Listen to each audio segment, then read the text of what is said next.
Ryan stepped carefully through the thick alien jungle, his boots sinking into the soft ground. The air was heavy, damp, and full of strange smells. Around him, enormous trees reached up into the mist, their roots like the legs of giant insects. He hated this planet already. The team had come to map the area and collect samples.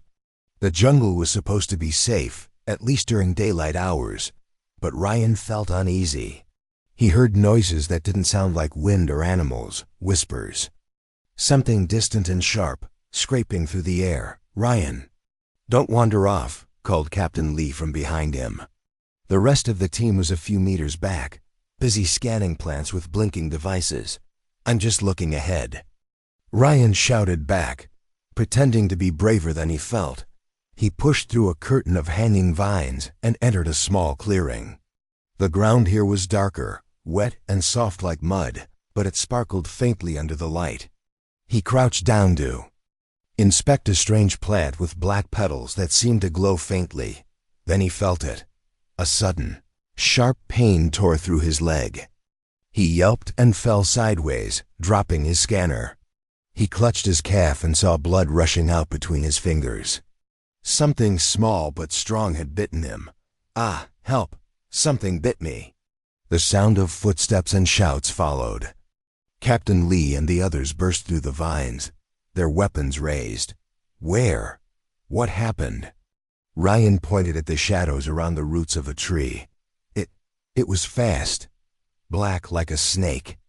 No legs, but its eyes glowed red. The medic Vale stepped forward quietly. He was tall and thin, his skin a pale blue and his face unreadable, like most of his alien kind. He kneeled next to Ryan but didn't touch him. Ryan looked up at him, sweat dripping down his forehead. "Help me, please, it's bad." Vale didn't move. He just stared at the wound. His strange black eyes widened slightly, and he shook his head slowly. "What are you waiting for?" Captain Lee demanded. "Patch him up." Vale's long fingers lifted slightly, but didn't reach for Ryan's leg. Then, very slowly, he raised his hand and pointed not at the wound, but toward the dark jungle beyond the clearing. Everyone followed his finger. There was nothing there. Just mist and shadows. "What the hell are you doing?" Ryan gasped. "Help me." Vale's lips barely moved as he whispered, "Too late." A silence fell over the group. Then came a sound of faint rustling, like claws on wood. Too late for what? Lee snapped, but Vale didn't answer. Instead, Ryan screamed again. His leg burned with an intense heat, and black veins began to spread outward from the wound, crawling up his skin like cracks in glass. "My leg, it's getting worse, please." Ryan cried. Vale stood slowly and stepped back. His face remained blank, but his hands trembled as he pointed again toward the jungle. "What is out there?" Lee demanded. Vale's voice was soft but heavy with meaning. "What bit him? Waits for him there." The crew exchanged nervous glances. The jungle around them suddenly felt alive. The air thickened, and distant growls echoed from somewhere. Deep among the trees. Captain Lee grabbed Vale's arm. "Speak clearly. What is it? What bit him?" Vale's black eyes locked on Ryan.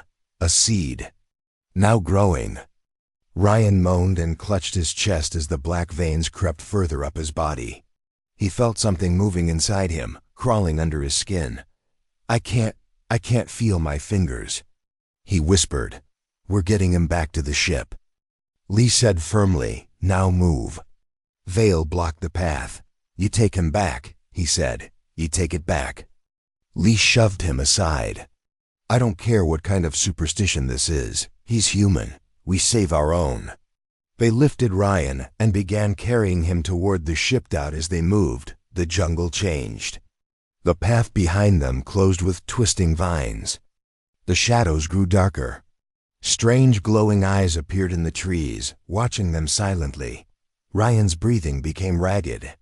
He began shaking violently. "It's inside me," he cried. "Something's inside me." Vale followed behind them, whispering words in his alien language. His hands gripped something hidden in his coat, a silver dagger with symbols carved into it. "What are you doing?" one of the crew asked nervously. "Preparing," Vale replied softly. Suddenly, Ryan jerked violently and fell out of their arms. "No, no, no!" he screamed, crawling on the ground. His fingers dug into the soil, leaving bloody streaks. The others reached for him, but Vale shouted, "Don't touch him!" But it was too late. One of the crew, a young man named Harris, grabbed Ryan's arm to pull him up. Ryan's eyes shot open, now completely black, and his mouth opened impossibly wide. He let out a horrifying shriek and sank his teeth into Harris's neck. The sound of tearing flesh filled the clearing. Harris stumbled back, clutching his wound as black veins immediately began to spread up his neck. The others froze in terror. "Run," Vale said quietly. Ryan stood up slowly. His body cracked and twisted as if invisible hands were reshaping him. His skin darkened, his teeth sharpened, and his fingers grew into long claws. He tilted his head toward the crew and grinned. Then he ran at them. Blasters fired. The air lit up with red streaks of energy, but Ryan moved impossibly fast, dodging and weaving between the shots. One of the crew was dragged into the trees, screaming. Another was knocked down and disappeared beneath the vines. Captain, Lee turned to Vale. "What is this? What do we do?" Vale's eyes glinted. "We burn it." He pulled the silver dagger from his coat and handed it to Lee. Lee stared at it, confused. "A knife? That's all you've got?" "It's all that works," Vale replied grimly. Ryan leapt at them from the shadows, his claws tearing through another crew member's chest. Lee raised the dagger just in time. The blade glowed faintly as it sliced into Ryan's shoulder. Ryan shrieked, a sound so sharp and inhuman that it made everyone's ears ring. He stumbled back, black smoke rising from the wound. Vale stepped forward, chanting in his strange language. The vines around them began to writhe and retreat. Ryan lunged again, but Lee drove the dagger into his chest. For a moment, Ryan's black eyes softened. He looked human again. "Thank you," he whispered before collapsing, lifeless. Jungle fell silent. The glowing eyes disappeared. Harris and the others who'd been bitten lay still on the ground, their bodies already beginning to darken. Lee stood over Ryan's body, breathing hard. "Is it over?" he asked. Vale shook his head slowly. "No," he said. The ground beneath Ryan cracked open, and dark tendrils began to rise from the soil, curling around his body. "Then what now?" Lee demanded. Vale's expression was grim. "We leave. We burn everything behind us, or it spreads." The survivors gathered what little courage they had left. Together, they set fire to the jungle. The flames spread quickly, consuming the black vines and the dark creatures that had started to emerge. As the team retreated to the shuttle, Lee glanced back one last time. Through the smoke and flames, he thought he saw Ryan's body standing again in the distance, burning but still watching them. Vale put a hand on his shoulder. "It never dies," the medic whispered. "It only waits." The shuttle door closed, sealing them inside.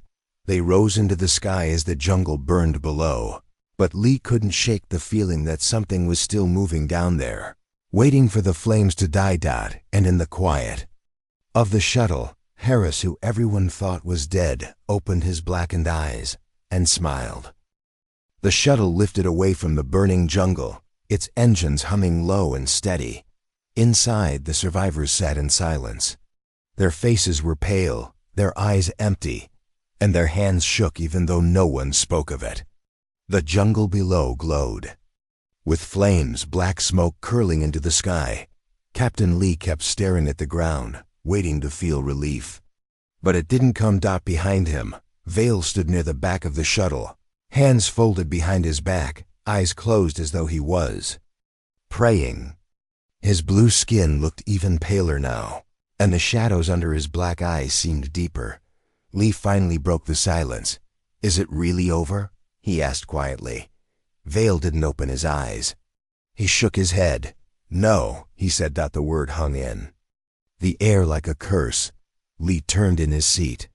What do you mean, no? We burned the jungle. We stabbed it. We left it behind. Vale opened his eyes at last. They glimmered with something Lee didn't understand, fear, or maybe sorrow. It doesn't burn, Vale said softly. It waits. Lee rubbed his face and muttered under his breath. He didn't know what to say to that dot in the back corner of the shuttle. Harris, bitten but assumed dead, sat very still, staring at the floor. Nobody dared look at him for long. He hadn't spoken since they carried him on board, and his breathing was faint. Ryan's body was gone now, swallowed by the flames. But Harris remained. One of the crew, a woman named Ortega, leaned over and whispered to Lee, "He's alive. Should we help him?" Lee looked at her. Help him? Did you see what happened to Ryan? Did you see what he became? Ortega hesitated. But Harris, he hasn't turned yet. Maybe he won't. Vale's voice cut through the quiet. He will, the medic said. Lee glared at him. You don't know that. Vale finally stepped closer. His long fingers rested on the back of Harris's seat. His black eyes locked on the young man's face. You feel it, don't you? He asked softly. Harris didn't answer. His lips barely moved. I feel cold, he whispered at last. Val nodded. It begins with cold, then hunger, then nothing at all. Harris closed his eyes. His breath quickened. Ortega stood up suddenly. We can't just watch him die. There has to be something we can do. Lee put a hand on her shoulder, trying to calm her, but the air inside the shuttle was heavy. Now, everyone could feel it. Then came a sound. It was faint at first. A scratching, like claws on metal. Lee froze. The others went quiet. Again, the sound came from beneath their feet. Scratch, scratch. Lee jumped up and barked. Check the floor, check the hull. One of the crew dropped to his knees and pried open a maintenance hatch. Cold air rushed in, carrying with it a strange smell, sweet and rotten at the same time. There was nothing there, but the scratching didn't stop. It moved higher. Now it was coming from the ceiling. Ortega backed toward the wall. It followed. Use, she whispered. Lee grabbed his blaster and pointed it upward, but Vale shook his head. You won't see it until it wants you to, the alien said. Then what do you suggest we do? Lee snapped. Vale's black eyes glinted. Listen. The scratching stopped. Now they heard something worse, a faint whisper, as though a dozen voices spoke at once, their words overlapping. It came from Harris. His lips moved. At first, no one could make out the words. Then slowly, the whispers became clear. Join, use. Harris opened his eyes. They were no longer his. Pitch black, shining with hunger. Lee raised his blaster. Stay where you are. Harris smiled faintly and stood. You can't. Stop it, he said in a voice that was not his own. Before anyone could react, Harris slammed his hands against the wall, hard enough to dent the metal. Black veins bulged along his neck, spreading like cracks in ice. Vale stepped forward, drawing his silver dagger again. Lee barked, No, he's still human. Vale didn't stop. Harris's fingers stretched into claws, and his mouth opened unnaturally wide. You're too late, he hissed. Then he lunged. The shuttle erupted into chaos.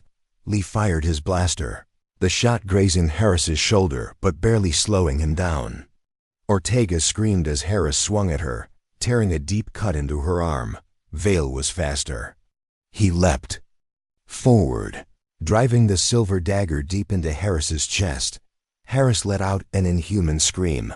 The black veins receded slightly, smoke rising from the wound, but Harris laughed through the pain. You can't kill me, he spat. Vale's face darkened. Not yet, the medic admitted. The shuttle suddenly jolted as something heavy struck it from the outside.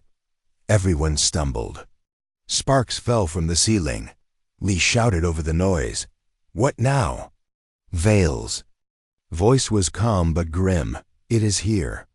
They all looked out the window. Through the glass, they saw it hovering just outside the shuttle, a massive shape, black and twisting like smoke and shadow, with hundreds of glowing eyes staring in at them.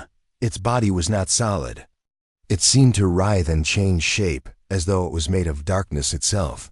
Ortega whispered, "What? What is that?" Vale's reply was almost too soft to hear. The parent. The creature's tendrils reached for the shuttle, wrapping around it. The walls groaned as the metal began to bend. Lee fired at it through the window. The energy bolts passed right through, harmless. It doesn't even feel it. Ortega gasped. Vale's black eyes narrowed. "You burned the flesh," he said, "but you starved the shadow." Lee turned on him. "What does that mean?" Vale walked to the control panel and began typing commands rapidly. Lee grabbed his arm. "What are you doing?" The medic didn't look up. "Starving it," Vale replied. The shuttle's lights flickered, then shut off completely. The hum of the engines died, and everything went silent. Darkness swallowed the cabin. For a moment, no one moved. Then the creature outside shrieked, a sound so loud it made their ears bleed. Vale stood still, his hand still on the console. In the darkness, Harris staggered, clutching his head. "No, no," he whispered. The black veins began to fade. The creature outside writhed violently, slamming against the shuttle again and again. But the more silent and still the shuttle became, the weaker the thing grew. Eo whispered, "It feeds on fear, on sound, on heat. We give it nothing." The others sat frozen in their seats, afraid even to breathe. Minutes passed. The creature screamed one last time, before letting go of the shuttle. Then it was gone. The silence that followed was thick and heavy, but it was a silence they all welcomed. Vale slowly brought the systems back online. The lights flickered back to life. Everyone looked at Harris. He lay on the floor, unconscious but breathing. The black veins were gone. Lee crouched beside him. "Is he cured?" Vale shook his head. "No," he said quietly. "Not cured, but free, for now." Lee stood slowly. "Then what happens now?" Vale looked out the window into the stars. "It waits," he said. Lee swallowed hard. "So do we." For the rest of the trip, no one spoke. And deep in the shadows, at the edge of the galaxy, hundreds of glowing eyes blinked open, waiting, watching. The silence inside the shuttle felt heavier than the blackness outside. Harris lay unconscious on the floor, his chest rising and falling slowly. The black veins had faded from his skin, but everyone kept watching him, as if waiting for them to come back. Captain Lee stood near the cockpit, staring at the stars. His shoulders were tense, and his fingers tapped against the console nervously. Vale, quiet as always, sat in the corner sharpening his silver dagger. The soft sound of metal on metal was the only thing breaking the silence. Then Ortega spoke. Her voice was shaky but clear. "So, is it gone, that thing?" Lee didn't turn around. "It left. At least that's what Vale says." Ortega crossed her arms tightly. "You believe him?" Lee finally turned to look at her. "Do I have a choice?" Vale didn't lift his head. His calm voice filled the cabin. "You don't." Lee stared at him for a long moment, then went back to the stars. Suddenly, the shuttle jolted hard. Everyone stumbled. Harris slid a little across the floor, groaning softly. What the hell was that? Lee barked. Ortega ran to a small window and froze. "Captain, you should see this." Lee joined her, and his stomach turned. Below them was the jungle planet they had left behind, but it wasn't burning anymore. The fire was gone, replaced by a massive black shape that stretched across the land like a living shadow. From its surface, countless tendrils reached up toward the sky. And now they were moving. "They're following us," Ortega whispered as she spoke. Something long and black shot upward from the planet and struck the bottom of the shuttle. The ship shook violently. Vale stood up quickly. "It begins again." Lee grabbed the controls. We're getting out of here. Hang on. He pushed the engines to full power. The shuttle roared forward, pulling away from the planet. But the shadow didn't stop. More tendrils rose from the ground, faster this time. They coiled and twisted, chasing the shuttle like snakes through water. Lee cursed under his breath and turned the ship sharply to avoid them. Behind him, Harris stirred, his voice weak but urgent. "It's coming," he whispered. Ortega kneeled beside him. "Stay down, Harris. You're safe now." But his black eyes opened. "No one is safe," he murmured. Suddenly, a loud crash shook the shuttle as a tendril struck the rear engine. The lights flickered and alarms blared. Lee fought the controls. "We're losing altitude." Vale moved to the back and opened a panel. Working quickly with alien tools, another tendril slammed against the ship, denting the hull. Lee shouted, "We can't outrun it, can we?" Vale didn't look up. "Not yet." Lee gritted his teeth. "Then what do we do?" Vale spoke calmly, though his hands moved quickly. "We draw it away. Make it chase someone else." Ortega spun around. "Someone else? What does that mean?" Vale didn't answer. Then Harris groaned again. "Take me," he said, his voice cracking. Everyone turned to look at him. "Take me back," he whispered. "It wants me, not you." Lee froze, unsure what to say, but Vale nodded slowly. "Yes," he agreed, "it wants you." Harris tried to sit up, his black veins returning, crawling across his neck and arms. Ortega grabbed Lee's arm. "We can't just throw him out there."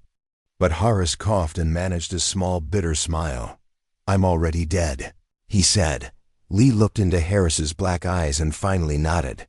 "Tell me what to do," he said to Vale. The alien medic quickly opened the shuttle's side hatch, sealing off the rest of the cabin.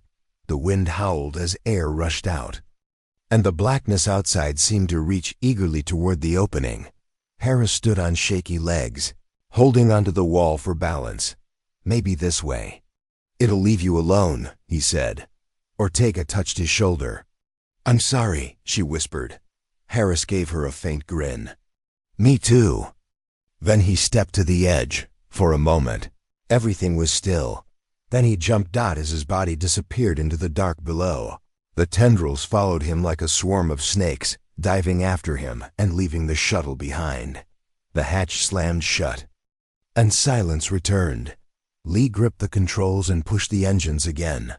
The shuttle shot upward, leaving the planet and its shadows behind. For a few minutes, nobody spoke. Ortega sat down, burying her face in her hands.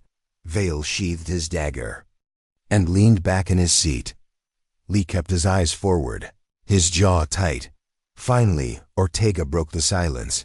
"Do you think it'll stop now?" she asked. Vale didn't answer immediately. When he did, his voice was soft. "It is distracted," he said, "for now." Lee shook his head. "You mean it's not over?" Vale's black eyes flicked to him. "It is never over," he replied. Before Lee could respond, a loud alarm beeped on the console. Ortega jumped to her feet. "What now?" Lee checked the screen. His face paled. "Something's coming," he muttered. Through the front window, they saw it, a massive black shape moving through the stars. Far bigger than the one on the planet. It glided silently, its hundreds of eyes glowing faintly as it watched them. Ortega whispered, "Is that another one?" Vale's voice was low and grim. "No," he said. "That is the same one." The creature tilted its head, or what looked like a head, and more tendrils began to stretch toward the shuttle. Lee cursed. "It's faster than use." Vale stood, his face calm despite the chaos. "There's a station nearby," he said. "If we reach it, we may trap it." For a time, Lee didn't hesitate. "Tell me where." Vale typed into the console, and new coordinates appeared on the screen. Lee turned the shuttle sharply and sped toward the station. Behind them, the creature followed, silent and relentless. Minutes stretched into hours. The shuttle's engines screamed from the strain, and the creature kept gaining. Ortega sat near the back, gripping her seat. "How do we trap something like that?" she asked. Vale answered without looking at her. "You don't kill a shadow," he said. "You lock it in a darker place." Ahead, a faint shape appeared in the distance, a huge abandoned space station orbiting a dead moon. Lee squinted. "That's it?" Vale nodded. "It will hold." "If we're lucky," he said. Lee pushed the shuttle harder. Racing toward the station, the creature let out a faint, deafening shriek that rattled the windows. It was close now. Tendrils scraped against the hull, leaving deep gouges. The shuttle groaned under the pressure. But Lee didn't slow down. "Almost there," he muttered. Vale moved to the airlock and prepared the docking clamps. Ortega whispered a prayer under her breath. At the last second, Lee swung the shuttle toward the station and locked into place. The docking bay doors creaked open, and the shuttle slid inside. Just as the creature lunged forward, Vale leapt from the shuttle, moving faster than any human.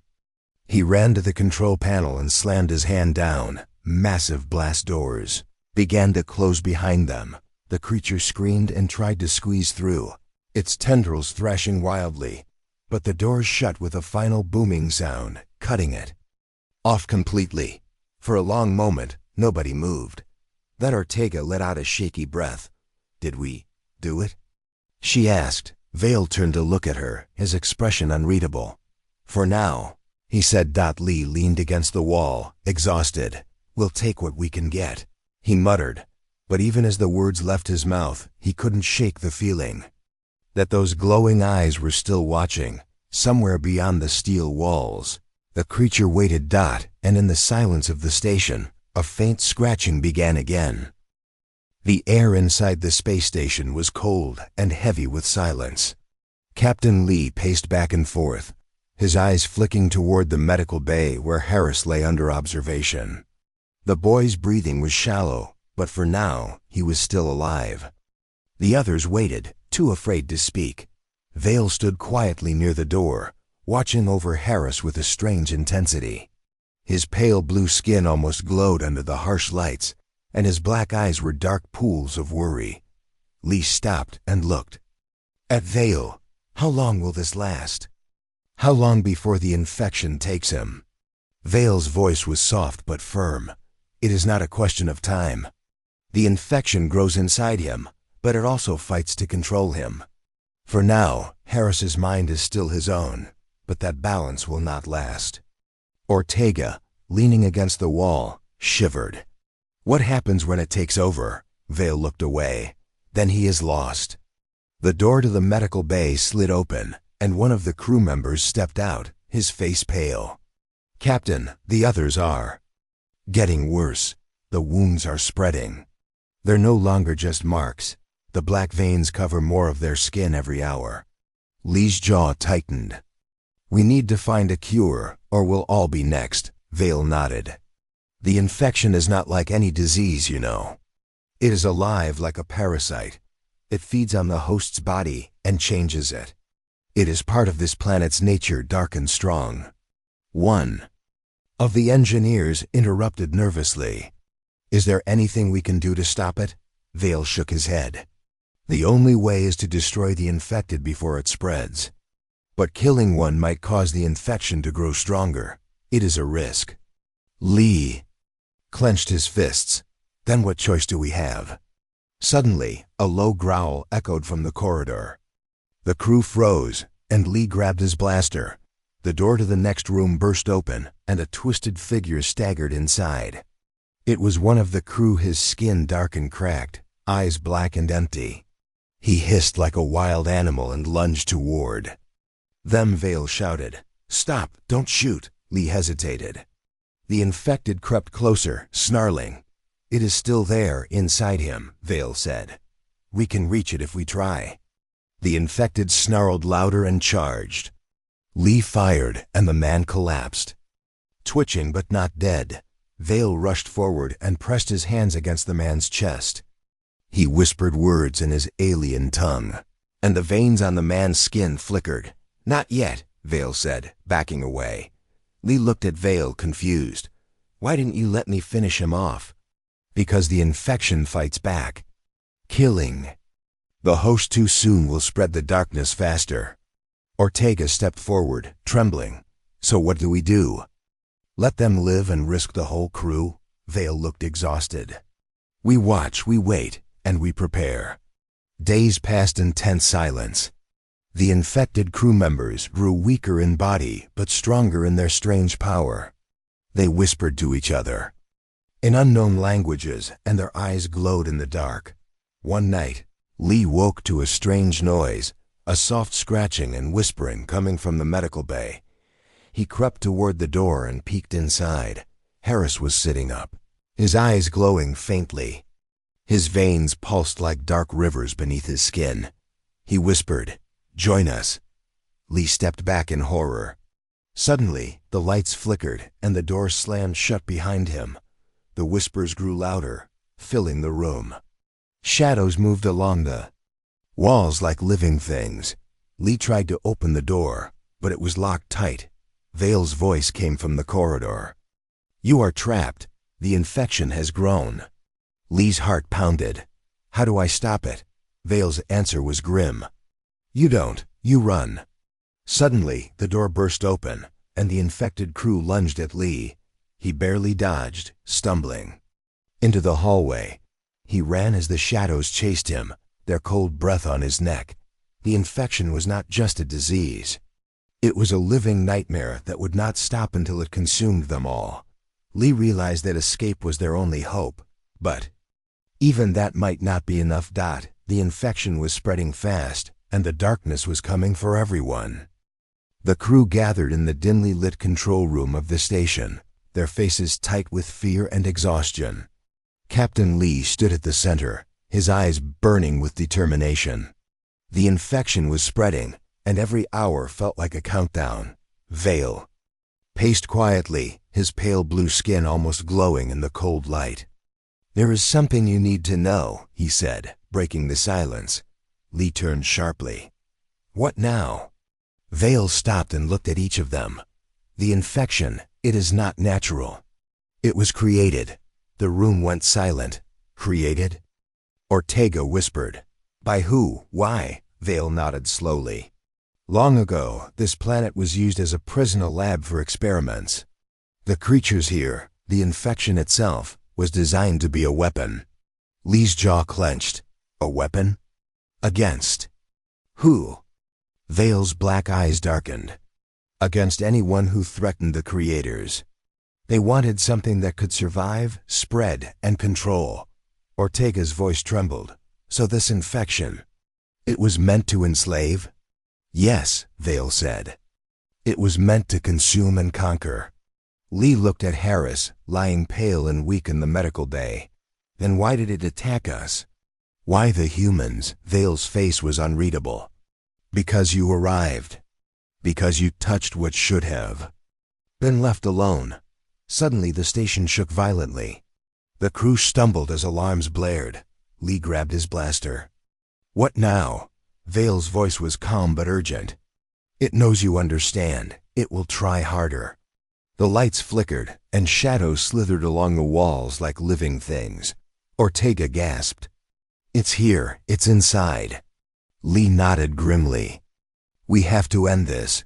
Vale stepped forward. "There is a way, but it is dangerous." "What way?" Lee asked. Vale explained that deep within the station was a chamber holding the source of the infection, a black crystal pulsing with dark energy. Destroying it might stop the infection, but the chamber was protected by defenses that could kill them all. Lee took a deep breath. "Then that's where we go." The group prepared for the dangerous mission. As they moved through the corridors, the station seemed alive with whispers and crawling shadows. Every step felt like a battle. When they reached the chamber, the black crystal pulsed ominously. Tendrils of shadow reached out as if alive. Vale raised his dagger. "This is the heart. We must destroy it." Lee charged forward, but the shadows lashed out, grabbing at them, pulling with icy fingers. Ortega screamed as the darkness wrapped around her arm. Lee fired his blaster, lighting the chamber with flashes of red. Vale stabbed the crystal with his dagger. The chamber shook violently. The crystal cracked, releasing a scream that echoed through the station. Black smoke burst out, but the light from the crack grew brighter and brighter. The infection shrieked, then began to fade. When the smoke cleared, the shadows were gone. The station was silent. The crew stood breathing hard, wounded but alive. Lee looked at Vale. "Is it over?" Vale nodded slowly.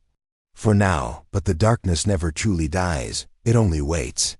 As they left the chamber, Lee realized that this battle was won, but the war might never end. And deep in the silence, far away from the stars, a new seed of darkness waited to grow. The silence in the station was unnerving. After destroying the black crystal, the crew expected peace. But instead, they felt watched, as if something still lurked in the shadows. The corridors were quiet, yet the air felt heavy with danger. Captain Lee walked through the dim hallways with his blaster ready. Ortega followed behind him, her steps quick and nervous. Harris, weaker than before, leaned on the wall to steady himself. Even Vale seemed tense, his black eyes scanning every corner. Lee stopped at a junction and whispered, "How much longer do we have to stay here?" Vale glanced back. "Until the ship is repaired. Without it, this station is a tomb." Ortega looked over her shoulder. "Are you sure the infection is really gone? What if the crystal wasn't the only one?" Vale didn't answer. Before Lee could press him, a loud clang echoed through the hall. Everyone froze. Another sound followed, a low growl, faint but close. Lee raised his blaster. "It's still here," he said through gritted teeth. Suddenly, the lights flickered and went out. Darkness swallowed them, and whispers floated all around. "Run," Vale said sharply. They didn't need to be told twice. The group sprinted down the hallway, their footsteps loud in the silence. The whispers grew louder, and the ground beneath them shook. Lee shouted over the noise, "Where do we go?" Vale called back, "The hangar. If we can reach the emergency craft, we can escape." Ortega grabbed Harris's arm and pulled him along. "Keep moving," she urged. Behind them, shadows crawled over the walls, moving faster than before. They stretched into long black claws that reached for the crew. Lee fired his blaster blindly into the darkness. The energy bolts lit up the hallway for an instant, but the shadows didn't stop. "Faster!" Vale barked. They turned a corner and finally saw the hangar doors ahead. But just as they reached it, the doors slammed shut with a loud crash. Ortega banged on the control panel. "It's locked." Vale pushed her aside and started working on the controls. His fingers moved quickly, but the panel sparked and went dark. "They've taken control," Vale said grimly. Lee cursed under his breath. "Then we make our own way out." He pointed his blaster at the door and fired. The metal glowed red but didn't break. Behind them, the whispers grew into a deafening roar. Ortega backed against the wall, her hands shaking. "We're trapped." Harris suddenly stepped forward. His blackened veins pulsed faintly under his skin. "It wants me," he said quietly. Everyone turned to him. Lee shook his head. "We're not leaving anyone behind." But Harris gave him a weak smile. "If I go to it, maybe it will let you go." Vale's expression darkened. "That is what it wants you to believe. But if you go to it, you won't come back." Harris's smile faded. "Then maybe that's enough." Before anyone could stop him, Harris turned and ran back into the shadows. "Harris!" Ortega shouted, but it was too late. The darkness swallowed him, and the whispers quieted for a moment. Then, unexpectedly, the hangar doors unlocked with a heavy clank. Vale pushed them open. "Move," he ordered. They rushed inside and spotted the emergency craft at the far end. The small ship hummed faintly, its lights still on. Lee climbed into the pilot's seat and started the engines. Ortega strapped herself in, her eyes darting. Around nervously, Vale stood at the door, watching the hallway. "Come on," Lee urged. Vale didn't move. He was staring into the shadows. "They're not finished," he said softly. Lee called to him again. "Get in." Finally, Vale stepped inside and sealed the hatch. The ship lifted off the hangar floor as the shadows surged into the room. Black tendrils lashed at the craft, but the engines roared to life, and they shot forward, smashing through the hangar doors and into open space. For a long moment, nobody spoke. They all just sat there, breathing hard. Ortega finally whispered, "Did we make it?" Lee stared out at the stars, his hands tight on the controls. "We're alive. That's all I can promise." Vale's black eyes stayed fixed on the station, shrinking behind them. "They let you go," he said. Lee glanced at him. "What does that mean?" Vale's voice was low and heavy. "It means they're not finished with you yet." Lee didn't reply. He just watched the station fade into the darkness, knowing that somewhere inside it, Harris was still there, and the whispers would never stop. The stars outside the emergency craft stretched into streaks of light as they sped through hyperspace. Inside, the silence was thick. Captain Lee sat at the controls, gripping them tightly, though there was nothing left to steer. Ortega sat on the floor, leaning against the wall, her head in her hands. Vale stood quietly near the viewport, staring out into the dark. Nobody spoke for a long time. Finally, Ortega broke the silence. "We left him there," she whispered. Lee didn't turn around. His voice was flat. "He made his choice." Ortega looked up, her eyes red. "You didn't even try to stop him." Lee's hands tightened on the controls. "We were out of time." Vale's black eyes flicked between them. "We are still out of time," he said softly. Lee turned sharply. "What do you mean?" Vale didn't look away from the stars.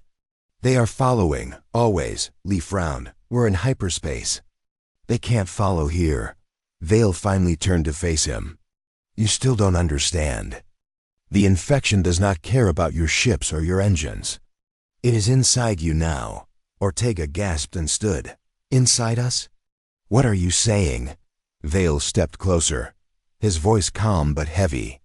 "It left a mark on each of you, a seed. It grows. Quietly, it waits, and when it is strong enough, it takes." Lee felt a chill run down his spine.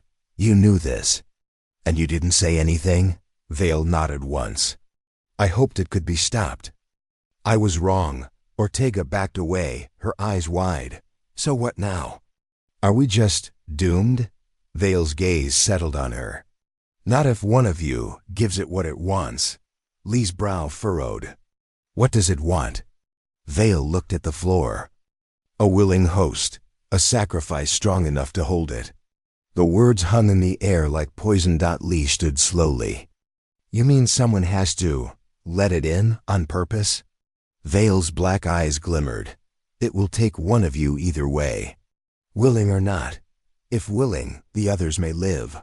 Ortega shook her head. "That's insane.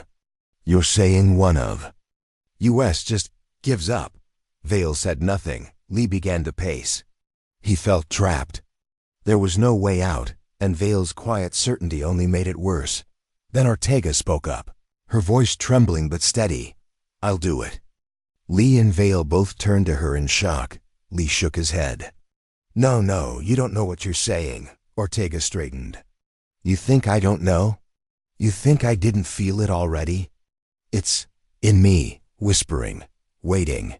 Maybe. If I just say yes, it'll leave the rest of you alone." Lee stepped toward her. "You don't have to do this." Ortega gave him a sad smile. "We both know somebody has to." Vale watched her quietly, then nodded once. "It will be quick," he said softly. Lee turned to Vale, anger rising. "You're just going to let her do this? Aren't you supposed to stop this thing?" Vale's black eyes met his. "This is the only way to stop it." Ortega took a deep breath and stepped closer to Vale. "What do I have to do?" Vale raised his long, pale hand and placed it gently on her forehead. "Just listen to it," he whispered. At first, nothing happened. Then Ortega gasped, her eyes going wide. "I can hear them," she whispered. Her body stiffened, and the veins under her skin began to darken and spread. She fell to her knees, clutching her head. Lee tried to reach her, but Vale held him back. "Don't," Vale said firmly. Ortega's breathing quickened. "It's cold," she murmured, "but it feels alive." The shadows began to creep across the floor toward her, curling like smoke. Lee watched helplessly as the darkness climbed up her arms and wrapped around her. Ortega looked up at Lee one last time, tears in her eyes. "Tell them I chose this," she said softly. Then her body arched back, and the shadows swallowed her completely. For a moment, the room went utterly silent. Then the shadows receded, pulling away from her. Ortega collapsed to the floor, still and pale. Lee knelt beside her, but Vale placed a hand on his shoulder. "She is gone," Vale said quietly. Lee stared at her lifeless body. "Did it work?" he asked hoarsely. Vale nodded. "For now." Lee stood slowly, feeling both hollow and furious. "Why her?" he demanded. Vale looked him in the eye. "Because she was willing. That is all it wants, a willing host. It will sleep inside her. The rest of you may live." Lee turned away, unable to look at either of them. He sat back at the controls, his hands trembling. Vale moved to the viewport again, watching the stars. "It is over," he said softly. "For now." Lee didn't answer. The rest of the journey passed in silence. When the emergency craft finally docked at a clean, bright space station, Lee and Vale carried Ortega's body out. The station's medics took her away without asking questions. Lee stood there for a long time, staring into the distance. Vale finally spoke. "She saved you," he said. Lee nodded slowly. "I know." Vale's black eyes narrowed slightly. "But it will wake again," he warned. Lee turned to him, his face hard. "Then we'll be ready." Vale didn't reply. Instead, he walked away, disappearing into the crowd. Lee looked back at the stars one last time, knowing that somewhere out there, the shadows were waiting. But this time, he swore they'd never take anyone else. The bright lights of the station felt unnatural after the darkness of the infected world. Captain Lee stood at the viewport, watching the stars beyond. His reflection stared back at him, older, heavier with guilt. Behind him, medics moved quietly, taking Ortega's body into a sealed chamber. The sight of her lifeless face haunted him. Vale approached, silent as ever. His black eyes studied Lee for a long moment before he spoke. "It is done," he said softly. Lee didn't turn. "No, it's never done, is it?" Vale gave a faint nod. "No, but it sleeps now, because of her." Lee closed his eyes, remembering the look on Ortega's face before she gave herself to the shadows. "She shouldn't have been the one," Lee whispered. Vale stepped closer. "You forget. She chose." Lee finally turned to face him. "What happens now? What about the rest of us? Are we free?" Vale hesitated before answering. "You are not infected. But you are marked. The infection knows you now. If it wakes again, it will remember." Lee shook his head. "Then we have to destroy it. For good." Vale raised an eyebrow. "And how do you propose to kill something that is not alive?" Lee didn't answer. The station's commander entered the room, a tall woman in a crisp uniform, flanked by armed guards. Her eyes swept over Lee and Vale coldly. "Captain Lee," she said, "you and your crew are to remain here for decontamination and questioning. You've brought a dangerous contamination onto my station." Lee squared his shoulders. "We didn't bring it. We stopped it." Her lips tightened. "We'll decide that after investigation." Vale stepped forward, his calm voice cutting through the tension. "Commander," he said, "you do not understand what you're dealing with. Keep your people away from the body. Burn it. Seal the remains. The commander frowned. "We have protocols," Vale interrupted sharply. "Your protocols will kill you all. Burn it." She stared at him for a moment, then finally nodded to her guards. "Do as he says." The guards exchanged uneasy glances but obeyed, taking Ortega's body to the incinerator. Lee watched her go, feeling a deep ache in his chest. Hours later, after endless questions from the commander and her doctors, Lee sat alone in a small observation room. The shadows in the corners of the room seemed to move when he wasn't looking directly at them. The whispers were faint but still there, just at the edge of hearing. Lee pressed his hands to his ears. "Stop," he muttered. Vale entered quietly, as if he already knew what was happening. "You hear it," he said. Lee looked up, his face pale. "It's still here," Vale nodded. "It always will be. But it cannot reach you. Not now. Ortega holds it." Lee shook his head. "Then why do I still hear it?" Vale sat across from him. "Because you remember. Memory is its seed. You cannot unsee what you have seen." Lee laughed bitterly. "So that's it? We just live with it?" Vale tilted his head slightly. "Or you find it, and you finish it." Lee froze. "You said it couldn't be killed." Vale's black eyes narrowed. "Everything has an end. Even this." Lee sat back, his mind racing. "Then tell me how." Vale stood and walked to the door. "When you're ready to listen, you'll know where to find me." He left, and Lee was alone again. Later that night, Lee wandered the quiet halls of the station. Sleep was impossible. Every time he closed his eyes, he saw Ortega's face. And behind her, the swirling shadows waited. He found himself at the incinerator chamber.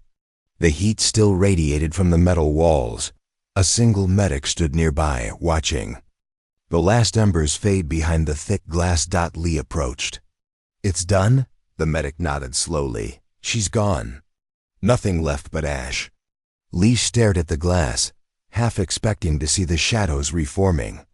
But the chamber stayed quiet. He whispered, almost to himself, "Thank you, Ortega." Behind him, a voice spoke. "You're welcome." Lee spun around, but the hallway was empty. His pulse quickened. Then, faintly he heard her voice again, softer this time. "You're not finished yet."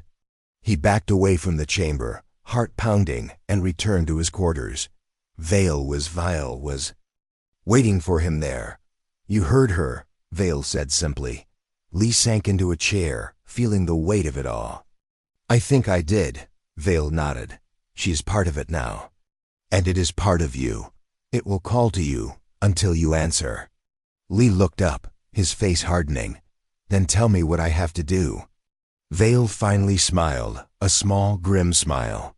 "When it wakes again, you will know. And when that day comes, you must go back to the source." Lee frowned. "The source? I thought the crystal was the source." Vale shook his head. "That was only its heart here. But its true source is deeper, far older, buried in the dark." Lee leaned forward. "Where?" Vale's black eyes seemed to darken even more. "In the place where stars are born," he said softly, "the void between." Lee sat back, the words sinking in. He already knew what that meant. A place beyond maps, beyond reach. A place no one dared to go. But if that was where this nightmare could finally end, he would go. "Fine," he said quietly. "When the time comes, I'll finish it." Vale gave a slight bow. "You may try. And that is enough." Lee didn't answer. He turned back to the window and stared into the endless stars. For the first time since it all began, he felt something strange stirring inside him. Not fear, but resolve. Behind him, he thought he heard her voice again. A faint whisper carried on the still air. "Don't forget me," it said. Lee closed his eyes and murmured back, "Never."